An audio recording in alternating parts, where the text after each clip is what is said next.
What's going on, everybody? I know it's been a while. I mean, like a extreme while. Like I don't even think did I even upload on Christmas. I might have. I don't even know. But it's been a while. I've done a reaction or anything on my channel. Even posted a video in a minute. I'm sorry. I've just been doing a lot of things and trying to get a lot of things accomplished and all that. So, without further ado, it's boy Incognito back on another reaction video, and I'm gonna have two for you guys. This one right here is gonna be by Mr. Nightmare. It's gonna be both actually by Mr. Nightmare. We're gonna do two of them. So this one right here we got, it is, hold on, 3 creepy true horror stories that happen on Christmas. So like I said, I missed out on just all of this. So let's get right into it. So late. And also like, share, subscribe, and links will be in the description box down below as well. Just thought it would be a good day to do this on, like, it's a rainy day where I'm at right now. It's really gloomy, so I thought this would probably be, you know, reacting to be actually very, very good to do this.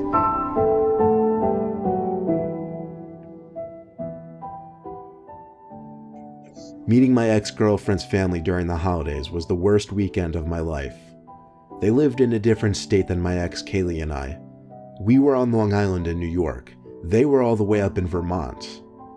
Our relationship was still kind of new, but she seemed to think it was serious enough for her parents to invite the two of us up there for Christmas. Sound like that Get Out movie, to be honest with you. Had a really small family, like. So apparently it would be just the two of us, her brother, and her parents. Pulling up to the house was a pleasant surprise. The house was beautiful, and it stood on a huge, well-kept property secluded from any other houses. Hold up. As Kaylee and I got out of my truck, her parents came... Hold up. So, red flag number one. You just kind of got to that relationship, and she already think it's good enough for you to go out to go meet her people. Number two, and this is the reason why I paused it. Number two, if something is secluded from other areas and it's a big house, run. Like, seriously, run. Like, no, none of that. Run, because obviously some stuff is going down around this area, especially if it's around like forests and all that. Watch too many movies and all that. Run. All right, play. Came out to the porch to greet us. I just thought I needed to just put that out there. First impressions, they seemed friendly and weird, an unexplainable type of friendly. The father didn't smile, but he shook my hand, patted me on the back, and said it was great to meet me. The mother hugged me, showing a lot more emotion, but something about her face was a bit off-putting. She had a really wide smile that seemed a bit exaggerated. I just don't trust it. I don't trust this situation. The house was as beautiful inside as it was outside. It had a wooden lodge-type atmosphere to it.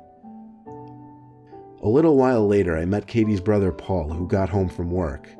He was a really socially awkward dude.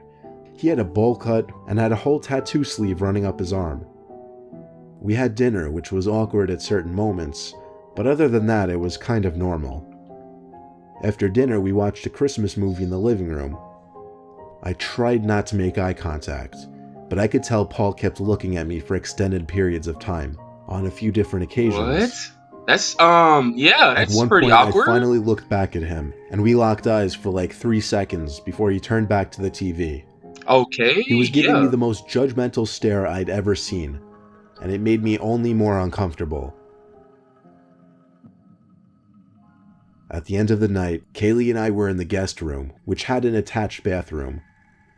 Kaylee was in the bathroom. She left her phone on the nightstand. I saw she got a text from her mom, and for some reason, feeling a bit snoopy, I got up to read it. It was not at all what I was expecting, and it changed the whole night completely. Briefly on the screen, it said, "Text from mom. Do you think he suspects anything yet?" But the message quickly switched to new message, I'm guessing because she had iMessage notifications set to hide once the phone locks. I wanted to read what was said before that, but her phone had a password, unfortunately. I could actually feel my heart pumping. Kaylee came back into the room. Your heart should be doing way more than that. You should be already out the house and already done. Like, you should be gone. It's none of this You're She was done. Out. texting on her phone Just for get a out. bit before turning out the lamp and going to sleep. I couldn't sleep though. I was rolling around for hours wondering what that text meant, and if it was about me.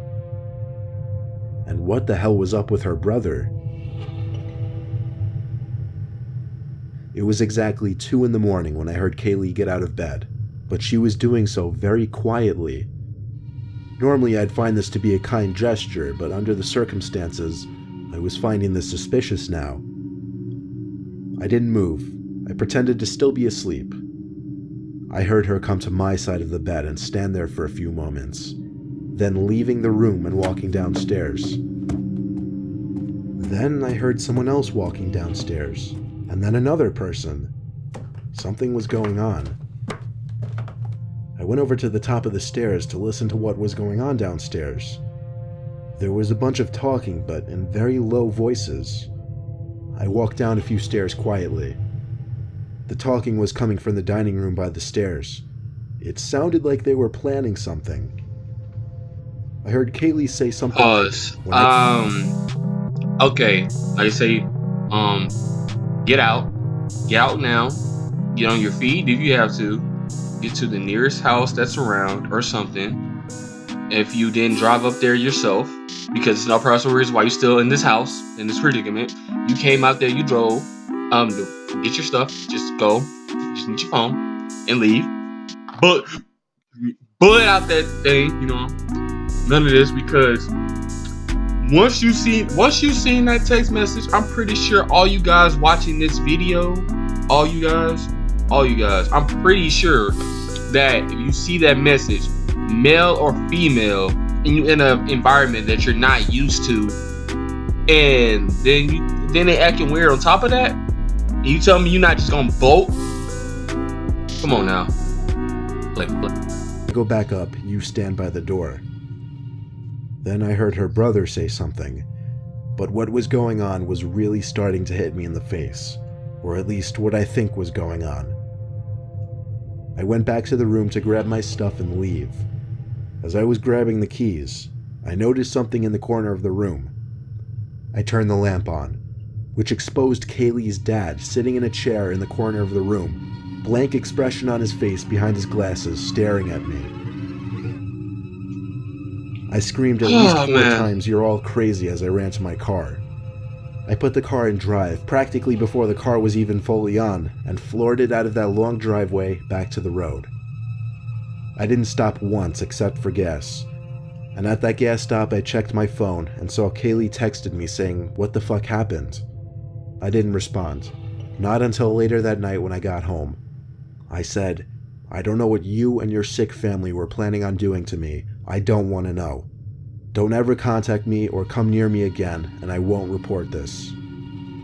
I said this only because I knew there was no proof at all of what happened, or what might have been about to happen. That's what I She said. never replied. It's like I said, it's just crazy, man. Like, he should have just been out of there, bolted out of there off rip anyway. Just luckily he had a car, a vehicle to get out of there. Situations like they usually don't have a vehicle. Usually just come. It was Christmas Eve night, 1 in the morning. I was in our den watching TV because I always like to stay up extra late on Christmas Eve. To make things more festive and cozy feeling, it was during a snowstorm. I left the window open and the backyard light on just so I could also have the view of the snow in the backyard. I was focused on the TV at the moment, but through my peripheral vision, I thought I could briefly see something in the backyard. I turned to the window, but besides the falling snow, there was nothing going on out there. Still, and I got here we up and go went to the with window the just to be craziness sure. in the backyard. Nothing. I sat back down on the couch, but now I was constantly checking the window to see if anything was outside. About 10 minutes later, I calmed down and forgot about it and reverted my full attention back to the movie. Then I heard, loud and clear, the backyard gate slam shut. Now I almost knew someone was back there. I slipped on my shoes and a jacket and went out to the backyard to check it out. There were boot marks in the snow, leading from one gate across the yard to the other gate. And here we go again, ladies and gentlemen, with the craziness. So I went back inside. As I was taking off my boots and jacket, I saw a track of wet, muddy snow on the den carpet, leading from the office to the hallway that led to the living room. That was also the way to my parents' room. First, I had to go to the office to see how they broke in, so I followed the boot marks to the office without turning on any lights to make my presence known. I was expecting to see one of the windows busted open, but everything was intact. Then I realized the boot marks didn't start in this room. They ended in this room. Oh no! Oh goodness. I slowly lifted my head up to the garage door in the corner of the room. It was open, and right under the doorway, there was someone in a winter coat, jeans, I and knew boots, it. Oh, squatting down as if man. trying to hide, back facing me, but his head turned to look at me. I stood there with my mouth open in horror for a few seconds before I ran for it to my parents' room, screaming the whole way there. I got my dad to come out as quickly as possible, and on our way to the garage together, we heard the actual garage door opening. By the time we got there, the intruder was gone.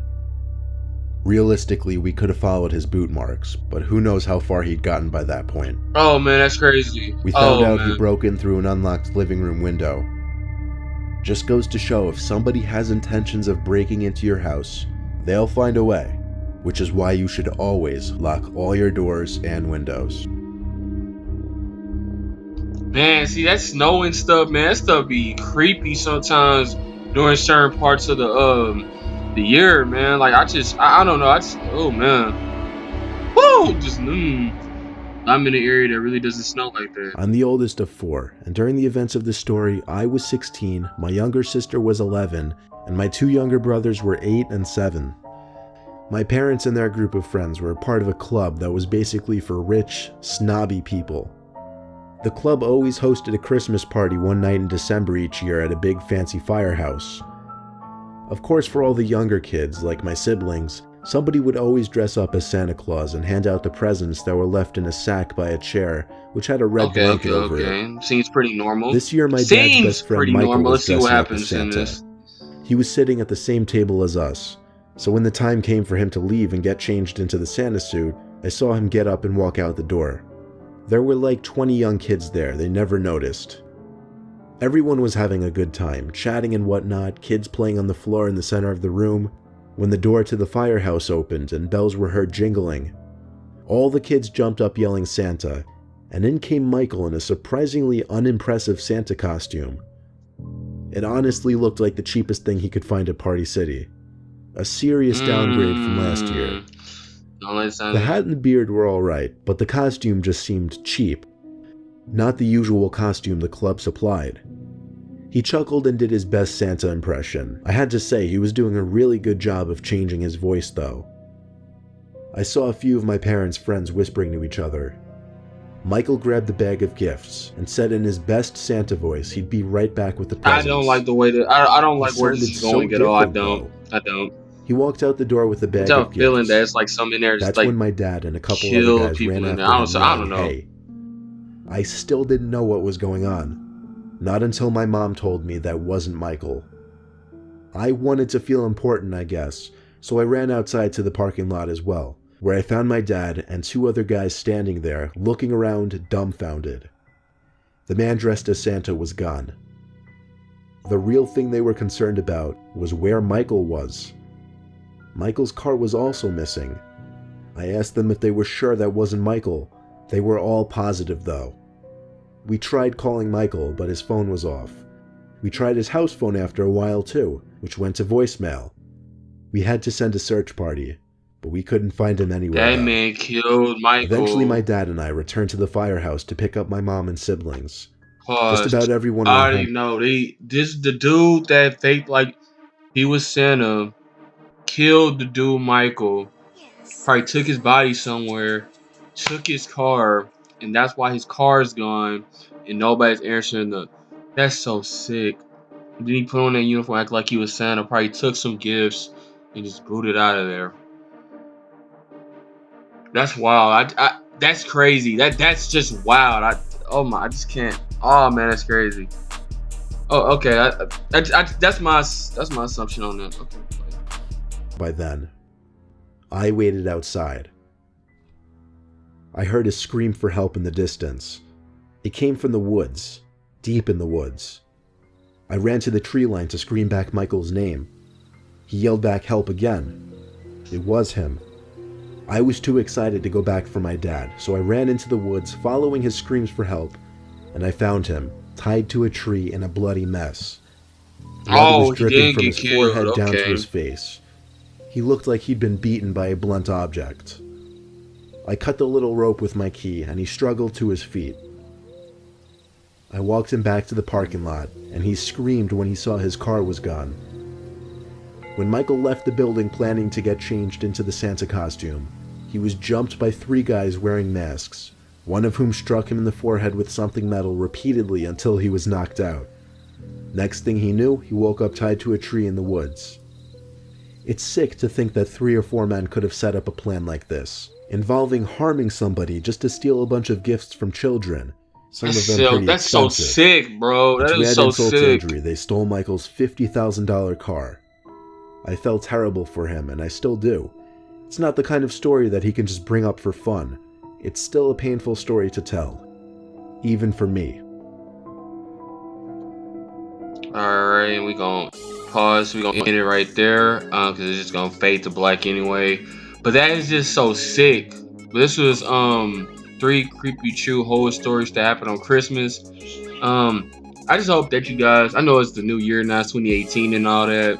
I just hope you guys had a good Christmas. Y'all had fun. Y'all excited. Y'all ate. Eggnog, whatever you guys do. Hanukkah, all that. Like, I just hope all y'all had a good time doing what y'all was doing.